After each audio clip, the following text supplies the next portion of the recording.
Well, it's Dutch delight in India overnight as the Netherlands pull off another huge upset following on the back of their upset of South Africa in the T20 World Cup. Now the Netherlands have beaten the South Africans overnight in a boil-over of an encounter in the 50-over World Cup. All that, table implications and more coming up after the swish. Well, Great we work. start... Oh, thank you. I appreciate you. You honour me.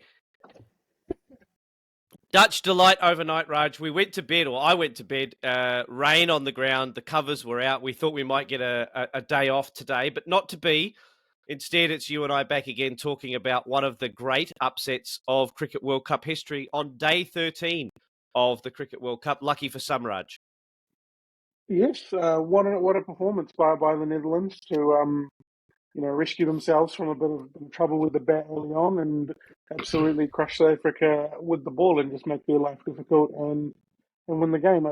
As a summary, I think that fits, but I am completely impressed by how these, call them minnow teams is probably not the right way to put it, but the minnow teams that are just putting up an incredible fight against these test-playing nations.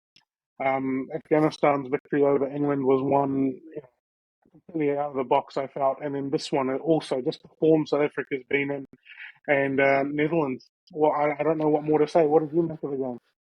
Well, let's just cover the start. So the fixture was reduced to 43 overs, and after 33 of those 43 overs, let's just say the Netherlands were in pretty deep poo, right? So Logan van Beek was dismissed in the 34th over. That put the Netherlands at 7 for 140. And at that point, you'd think, okay, South Africa are well in control of this match. If you believe in the Santa Claus of win probabilities, South Africa were 90% win probability at that point, according to Cricinfo's metrics. But just two spectacular partnerships by a former South African player in Rolof van der Merwe, alongside Scott Edwards, the captain, and then Aryan Dutt in less than 10 overs, gave them something to bowl at. Yeah, no, those two partnerships, 105 runs and about 56, 57 balls. It was the complete difference between the two teams. It's almost like those two partnerships were a part of playing on a different wicket. They went out there, they tried to be aggressive to ram home their advantage, and they really did. When we look at both sides' batting performance, there have been no real partnerships of note, except for these two, and they are the complete difference between the two sides. Scott Edwards, his innings in particular, just a little scouting report for the teams that are going to play Netherlands next. And Scott Edwards is at the crease. You'll want to cater for the sweep shot. He loves the sweep shot, but he executes it well. Incredible innings to pull his side out of some real trouble. They were 84 for about 80 odd for about 5 when he came in, and he sort of guided them home with a great supporting cast at the end there. Yeah, 78 not out of just 69 balls for Scott Edwards. Van der Merwe 29 off 19. And then Aryan Dutt batting at 10, 23 off 9 with 3 sixes. Really, again, we talked about it yesterday, put the cat amongst the pigeons for South Africa. Did South Africa bowl poorly, do you think? Or is this just a case of good batting from the Netherlands? I mean, you have a look at the figures for a player like Marco Jansen, only went at 3s. Maharaj went at 4s. But, Gerald Coetzee went at 7s. Is this a case of good batting from the Netherlands, or maybe some wayward bowling from South Africa? It's an interesting one because I feel like facing pace was a bit easier on this wicket. If they didn't do the change-ups and bowl sort of seam-up pace, it seemed to be a bit easier. The spin is where the real difficulties came into it. There were some execution issues, I think, for South Africa, but all in all, fortune favours the brave, and Netherlands were brave towards the end there, and they really rammed home their advantage and backed themselves. And 245 off of 43 overs is not easy to chase down. So that's, a required rate around about 6 and over there or thereabouts. My maths is failing me early doors this morning. But on the back of that, South Africa got themselves off to a pretty poor start, if you think about it. 40 for 4 when Van der Dussen was dismissed in just the 11th over. The Netherlands did a fantastic job up top of containing what has been a very explosive top 4 for South Africa that looked in the first two games like none of them could be dismissed. Yeah, look, chasing under sixes these days is probably something that is almost 100% of the time. 99 times out of 100, you'll be able to chase that down. A good batting side against a not non-test playing nation. They started well. They were just knocking it around, going at just under sixes, going at the rate, but then all of a sudden they lose 4 for 8. 4 wickets for 8, and that's when the introduction of spin came in. Ackerman and Van Meekeren were very good with the ball, and they completely turned the match on its head. And like I said earlier, there were almost no partnerships throughout this whole game. The 64-run partnership that we discussed with Edwards and Van der Merwe in the Netherlands innings was the biggest partnership of the match. So wickets were always going to be key. And yeah, Netherlands did a great job. Was there anyone in particular in the Netherlands bowling innings that stood out to you? Well, Van Beek, we talked about in the lead up to the World Cup, he's played a lot of cricket here in New Zealand. He ended up with 3 for 60 from his kind of 9-ish overs. But if you have a look up and down the scorecard, they've all performed above expectations. They've all gone at under 5.5 and over. They've all chipped in and picked up wickets with the exception of Aryan Dutt, who, excuse me, only went at 3.5 and over against a batting side that has destroyed attacks. Well, they destroyed Australia's attack, to be fair, in the first two games of the tournament. So they did a terrific job of containing the explosiveness of the South Africans by being aggressive and taking wickets. And that's absolutely the formula that you need in these World Cups to be able to contain explosive batting lineups, is to be able to put them under pressure and take wickets. And as you said, the partnerships for South Africa, the last wicket partnership is actually the partnership between Maharaj and Lungi Ngidi at 40 odd, is the highest partnership of the innings for South Africa, which is a telling stat in and of itself. So what was previously a vaunted batting lineup has failed to deliver a really tricky but not overly taxing chase, I think is probably fair to say. Yeah, and again, we've talked about this, or I've talked with Stu about this, about spin bowling, and the execution of spin bowling in an inning seems to correlate with a victory. And I think that the way the Netherlands spinners bowled, and also when the faster bowlers came back and bowled a little bit off pace, was the difference in this game, and they learnt from their batting innings, which was really good to see, and they thoroughly deserve this. Huge victory for the Netherlands, lifts them up off the bottom of the table. They now have 1 win and 2 losses and joined 5 or 6 sides, I think, Raj, with 1 win and 2 losses in this tournament. So a very congested table. If you look at between England in 5th and the Netherlands in 9th, it's only net run rate between those sides. And England have a net run rate of minus 0.08 and the Netherlands have a run rate of minus 0.99. So there's not a lot to throw over that group of 5 sides. South Africa remain third with their loss, but take a little bit of a hit to their net run rate. But if you have a look now, India and New Zealand, the only unbeaten teams at the Cricket World Cup through 3 fixtures, but a real logjam in the middle of that table now. Yeah, if someone told me prior to the World Cup that Afghanistan would be sitting at 6th place through everybody playing 3 rounds, gobsmacked, I must say. The fact England and Australia have lost 2 games, that actually helps each other, I think. It's going to come, the game when they play each other is going to be pretty massive.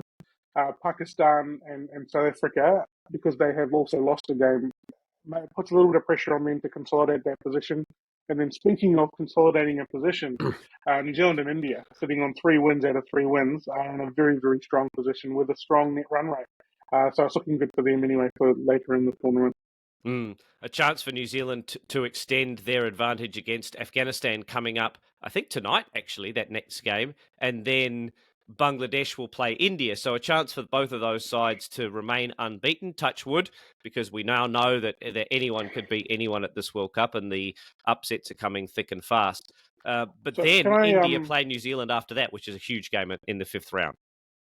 Can I ask you a question, Baldy? So after these last couple of games or 3 games that two of which have been an upset. How do you feel since the Australian loss to South Africa? Do you feel a bit more buoyant, a bit more fired up? Uh, I do, because Australia have patched up some of the things that were problematic for them. But it just goes to show that there's no other than maybe India, and we haven't really seen them under a lot of pressure in this tournament yet. Albeit that they had to get a big chase against Pakistan.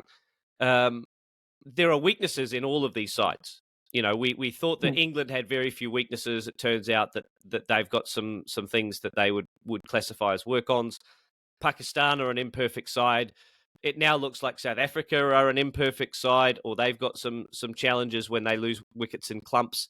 Australia are definitely imperfect. They've still got lots of work-ons. So that sort of 3 through 8, if you like, or 3 through 9 mm, is wide open in this World Cup, and it's only going to take a side to go on a run of 3 in a row to get them right up in the mix, or drop a banana skin game and they're on their way out.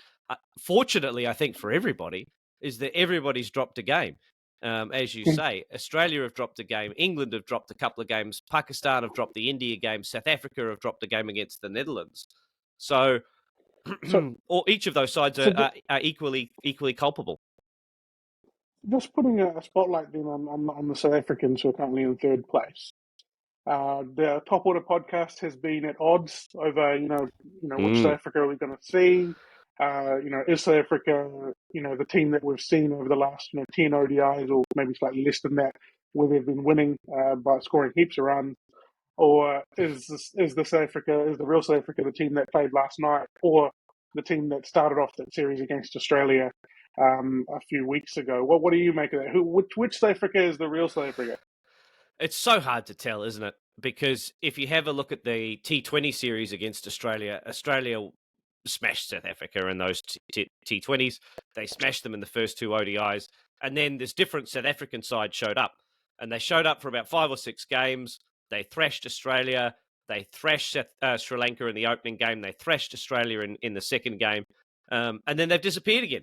So I don't know what South African team we're going to get. I wonder if they know. I don't think their fans know. If we get the South African team that we got in the first 2 games, they could go all the way to the final. But the side that they rolled out last night, or the performance that they rolled out last night with largely the same side, is not a performance, or is not a team that you would expect to go deep in this tournament. So um, I think South Africa are the same kind of side that we've seen in World Cups before, where they are a brilliant side 80% of the time, and then for whatever reason they put in a performance like we saw last night. Unfortunately for them, it often comes at semi-final time. So let's hope for their sake that it doesn't. But crises of mathematics aside, this is a very, very strong South African side that laid a bit of a dog's egg last night against the Netherlands in a game that they really, really should have won. They were in a commanding position at having their opposition 140 for 7, and then couldn't close the game out. So look, you've got to give massive, massive credit to the Netherlands, though. They played spectacularly for the sort of last 60% of the game, and that was good enough for them to post a score that they could defend. And then they defended it like demons and came away with another famous victory against South Africa, making it 2 on the trot now. Yep, Raj, and I remember. Sorry, I was going to say. I remember talking pre-tournament. We were saying, what does a good tournament look like for the likes of Afghanistan, the likes of Netherlands? Well, they have both set up their tournaments now with each other to play, and I believe Sri Lanka to play as well. There's a real chance that one of these teams walks away with 3 victories at a mm-hmm. World Cup. One of these two teams walks away with 3 victories at a World Cup, which would be a massive checkbox for them and in cricket in their respective countries. Oh, absolutely huge for both Afghanistan and the Netherlands. If they can pull off a third win, obviously one of them's going to beat the other, so that one of these teams is going to end up with at least 2.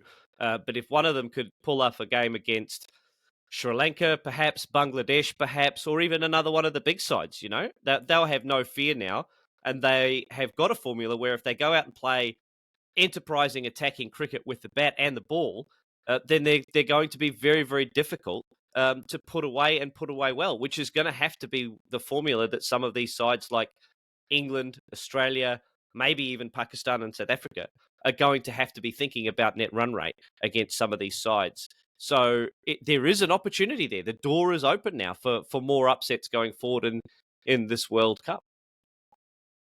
Raj, you've often been part of that conversation about South Africa and their mercurial form. Are they which side are we going to get? What's your view? So I think that we are seeing the real South Africa. Is that cryptic enough? No, that's good. I like that you didn't sit on the fence there. That's great. Give it to us straight. So I think this is the real South Africa. The only thing that is consistent about them is that they're inconsistent.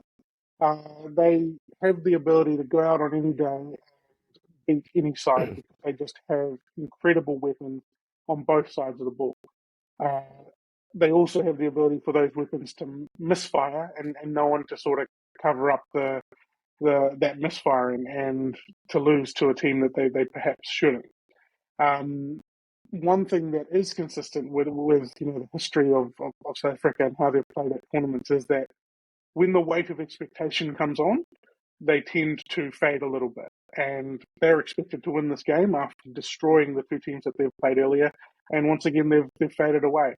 I don't think it's something that is terminal, but it is a pattern that we have seen coming through over the years. It's something they can break. I fully believe in them that they have the ability to man in this particular side to break away from that, but it's not something that is unexpected for me. So yeah, is this the real South African team? Yes, because this particular team is consistent about being inconsistent. But if they are around near the end of the tournament, the later stages of the tournament, there's a chance that they could break away from their history. Well played. I'm so glad that you didn't sit on the fence with that assessment. I sat on the fence, having said that I wouldn't pre-recording. I'm so glad that you gave it to us straight. Looking forward to tonight. New Zealand against Afghanistan, another potential banana skim game. New Zealand have been in good form in this tournament. What did New Zealand have to do to make sure they put Afghanistan away? Look, it's all about respecting your opponent and executing your sort of 1% as your basics. I think New Zealand will have their head on about all of those facts and go out, score runs, take wickets, bowl to their plans. I think New Zealand are a side that is capable of that, and I think they'll do a good job with it. It's an interesting one because actually losing to a side like India is actually all right at the moment because they're so far and away in sort of command at the top of the table there. So that India game, I'm less nervous about. But these games, we're playing teams that were expected to win because of how the tournament has gone through these first three rounds. You need to make sure you're beating the teams that you're expected to beat to make sure all the numbers line up when you come to picking those semi-finalists. What do you think? How do you see? Yeah, it's going to be an interesting matchup. Will Young, of course, well, not of course, we expect Will Young to come back in for the injured Kane Williamson, which I think is a good thing for New Zealand's batting in that he has played a lot of cricket against spin. I think he's a good player of spin, as is Conway, as is Ravindra. So there is a lot to like about that top three for New Zealand. And I think New Zealand are well equipped to handle the spin of Afghanistan. I also think New Zealand are well equipped at the top of the order, even though we haven't seen it yet from Trent Boult, to break through that dangerous opening partnership of Gurbaz and Ibrahim early doors and put the Sri Lankan batters and put the Afghanistani batters under a bit of pressure. So if they can combine wickets at the top with being able to handle those spinners, I think New Zealand are well placed. But of course, I'm not making any assumptions this time around. For all you New Zealand fans, let me just say that there's no butterfly effect here. I'm not predicting a New Zealand victory.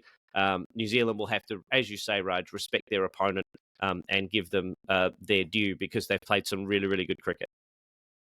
Can I ask you, Baldy? I know you've mentioned, and I think it might have been Binksy when he was on one of the earlier podcasts saying that, obviously the New Zealand middle order is out of form because they haven't really had bat. If you were New Zealand, would you consider not playing Will Young and giving the likes of a Tom Latham or a Glenn Phillips I go at number 3 to give them a bat. I know we talked a lot about respecting our opponents and all that stuff, but and I think we can do that even if we do play these batsmen further up the order. But is that something you'd think about?